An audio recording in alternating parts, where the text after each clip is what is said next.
I used to think that only professional illustrators, those ones with several years of experience tucked under their belt, could actually nail animal illustrations. My journey to illustrating how the tortoise broke its shell proved me wrong. So I'm here to share my experience. Stick around.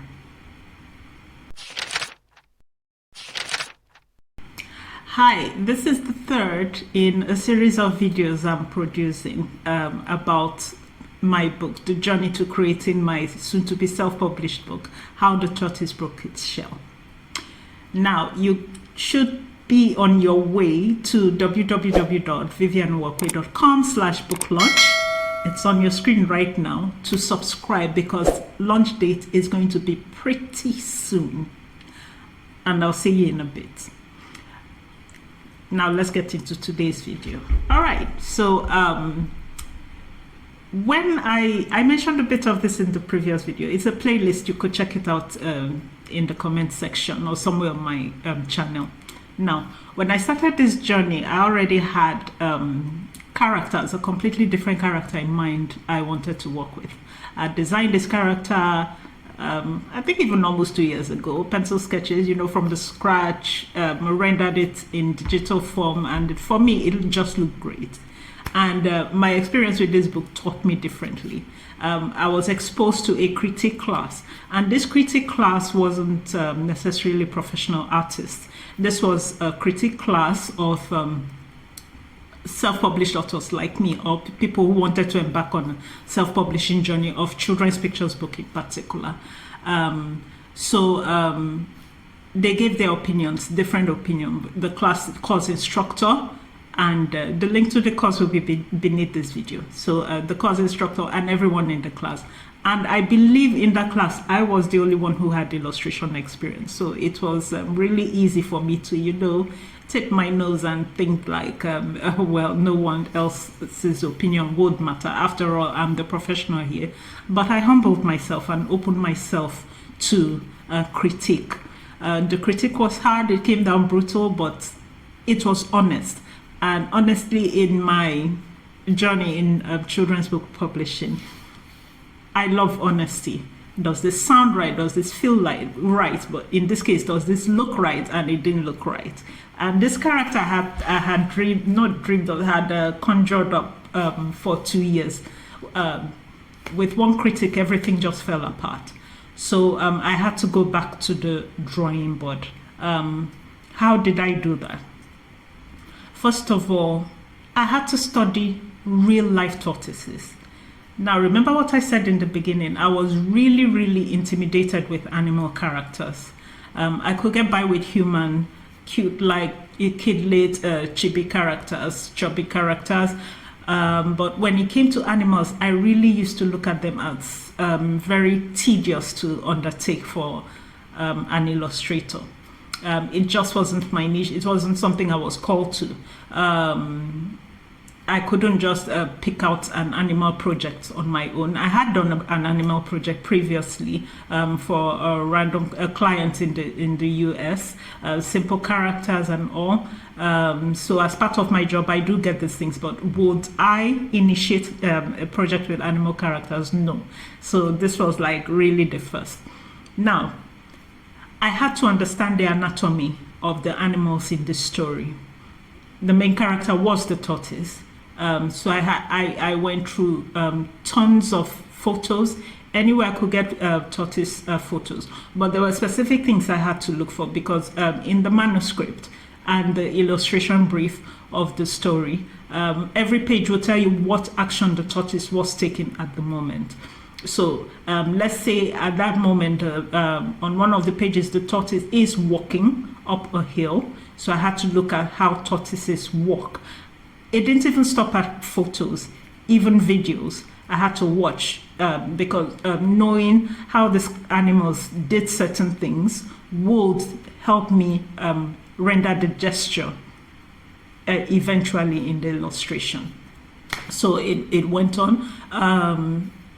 Another example, towards the end of the story, the tortoise falls. Obviously, that's when it cracks its shell. I had to look at what the tortoises look like when they're upside down and suspended in the air or wherever they were. Even the facial expressions. Real tortoises actually really do not smile, but my character needed to be appealing. That's the technical term. It's easy to understand. It needed to appeal to kids and also to parents. So I had to figure out a way to make this character smile. There were certain instances where the tortoise will chew or maybe had food.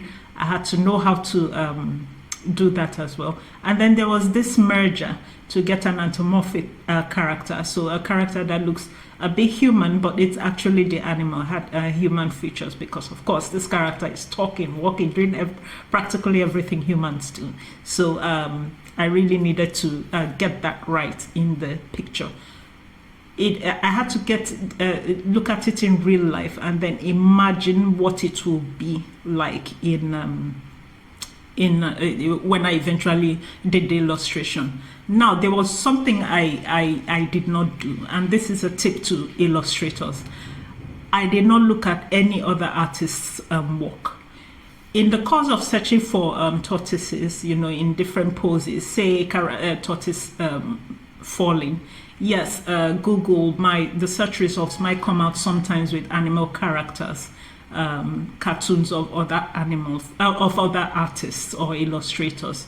I avoided them totally. And this is the reason why. I needed a unique character. I needed a tortoise character that didn't look like every other thing out there. And the only way to get originality and integrity in your illustration is just to do that. Use your imagination and spawn out something. So that was that with the research. But the research did go on, all through the project. I now went, I tried to do something different, but I don't know, the inspiration just wasn't coming on. So I saw this beautiful course on Domestica by an illustrator called Sam Nassau. He's actually one of my favorite right now. I think I have subscribed to his YouTube channel, I'm not too sure, but he's somebody I really admire his work. Now, I took his course on character illustration, and it was as if I had a premonition, because Sam Nassau, in that course, he studied a lizard. I've forgotten the specific species of lizard, but he first of all studied the real life version, and then went to create a cute character out of this, and that was exactly what I wanted. So my research paid off, and I did his course, and while doing his course I couldn't wait to get my character out, and which is like another side note, this journey tested my patience. It really did, because I really thought in all that time I used to study this character and eventually get it the way it was. I felt like I could have churned out a few pages of spreads of the storybook, but well, the knowledge paid off. Now, that course was a game changer course. There were different lessons I learned.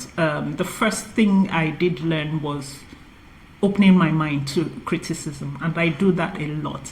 In my previous video, I mentioned how children were actually the ones who helped me choose the the cover of the book, The Opinions of Children. So these days in my projects, I don't dismiss any critique, I don't dismiss any contribution, no matter who the person is. And if you're making that mistake in your own storybook journey, I think you should rewind. Don't discard other people's opinions. Don't look at them as lesser. Don't think that their opinions don't matter. Particularly the ones who could typically be your customers. Those ones who are like my peers in the professional circle, they have their contributions, they made their contributions, which I will acknowledge in a future video. But the people who look like they don't know what they're doing, or they're probably ignorant of the process, or couldn't even lift a pencil to draw a perfect circle, you should actually be listening to them. Hard work. Hard work. Oh, it took several trials and several discarded images. My recycle bin must have been full to before I started deleting so many. There were so many things. What else? What else? What else? It made me dedicate myself to learning. I've always been someone who learns, but this particular project even pushed me more towards learning. Let's see, yes, perseverance. Just staying on track and just that. Incredible transformations actually and outstanding results could come from your dedication to something, to getting something perfected and right. So I think I would say my biggest accomplishment was growing professionally as an artist after going through all this. It paid off. It really did pay off. It wasn't just about like creating this character successfully. I actually grew as an artist. It came a time at the book. I didn't need to look at previous character references, which I had drawn to do certain poses. So I could remember one of the pages where the tortoise was flying over a castle, and I think I had left out that page for some reason, or I had modified the page through the editing process, and I needed to do it. I just saw myself get on the screen and design that character in that pose without having to look at anything, and that was a very major accomplishment. So I know I've grown. I know. If I started this journey when I was 2 years old, I'm probably on this journey now at 18. So I grew. Don't be afraid. Don't be afraid if you have any challenges in life. Iterate, improve yourself. Embrace the process. The end results will show. It will show all your hard work. Nothing is wasted, and then you can apply it to other projects, because I can't wait for my other projects to remember this is not the only book, but this is the first. Fine. Thank you for watching the video. In the next video, I'm going to discuss the bird characters. I would encourage you, please sign up for book launch. www.vivianuwakwe.com/book launch. Link is on your screen. Link is below. It's somewhere. Find it, join it. See what's going to happen. 3 things. You join the book launch. One random day, the book is going to be available for 24 hours for you to download for free and have your own e-copy. And it's not just for you to download. Please review.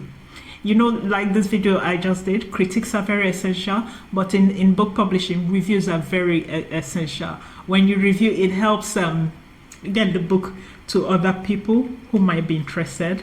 And secondly as well, reviews also help me so much, because in reading your reviews, it tells me what to do and what not to do to get you better books. So I think I've made myself clear. Share your thoughts in the comments. Don't forget to click the like button. Don't forget to subscribe, and do share my videos, because my channel is for you. It's not for me, it's for you, it's for all of us. Okay. So thank you so much. See you in the next video. Bye-bye.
subscribe.